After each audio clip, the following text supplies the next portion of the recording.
இந்திய அணி தேர்வில் உள்ள பெரிய தப்பு இதுதான். இதை மாத்தியே ஆகணும். அஸ்வின் பரபரப்பு பேச்சு. செய்தி புனல் நேயர்களுக்கு வணக்கம். ஆஸ்திரேலிய அணிக்கு எதிராக நடைபெற்று முடிந்த 5 போட்டிகள் கொண்ட பார்டர் கவாஸ்கர் டெஸ்ட் தொடரினை இழந்த இந்திய அணியானது உலக டெஸ்ட் சாம்பியன்ஷிப் கிரிக்கெட் தொடரின் இறுதிப் போட்டிக்கு செல்லும் வாய்ப்பையும் தவறவிட்டது. இந்த தொடரின் 3வது போட்டி முடிவடையும் போது நட்சத்திர சுழற்பந்து வீச்சாளரான ரவிச்சந்திரன் அஸ்வின் திடீரென சர்வதேச கிரிக்கெட்டில் இருந்து ஓய்வு முடிவை அறிவித்து ரசிகர்களை வருத்தப்பட வைத்தார். இந்திய அணிக்காக கடந்த 2011ஆம் ஆண்டு டெஸ்ட் கிரிக்கெட்டில் அறிமுகமான அவர் 106 டெஸ்ட் போட்டிகளில் விளையாடி 500க்கும் மேற்பட்ட விக்கெட்டுகளை வீழ்த்தியுள்ளார்.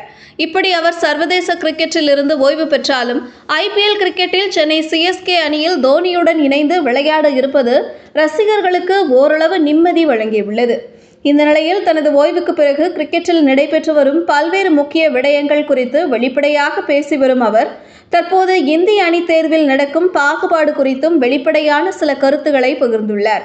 இந்திய அணியில் பேட்ஸ்மேன்களுக்கு கிடைக்கும் வாய்ப்புகளை போன்று பந்து வீச்சாளர்களுக்கு போதிய வாய்ப்பு கிடைப்பதில்லை. பேட்ஸ்மேன்கள் நிர்வாகத்தினால் பாதுகாக்கப்படுகிறார்கள். ஆனால் பந்து வீச்சாளர்கள் பாதுகாக்கப்பட மறுக்கப்படுகிறார்கள்.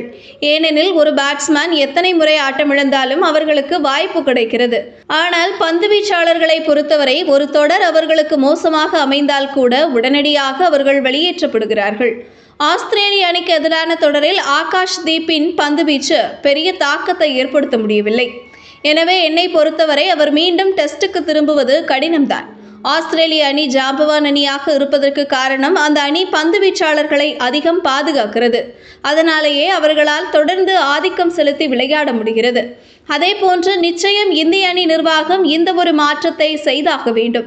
பந்து வீச்சாளர்களை நிர்வாகம் பாதுகாத்தால்தான் இந்திய அணி அசைக்க முடியாத அணியாக உருவெடுக்கும் என ரவிச்சந்திரன் அஸ்வின் கூறியது குறிப்பிடத்தக்கது. இதுபோன்ற செய்திகளை தெரிந்து கொள்ள செய்தி புனலுடன் இணைந்திருங்கள்.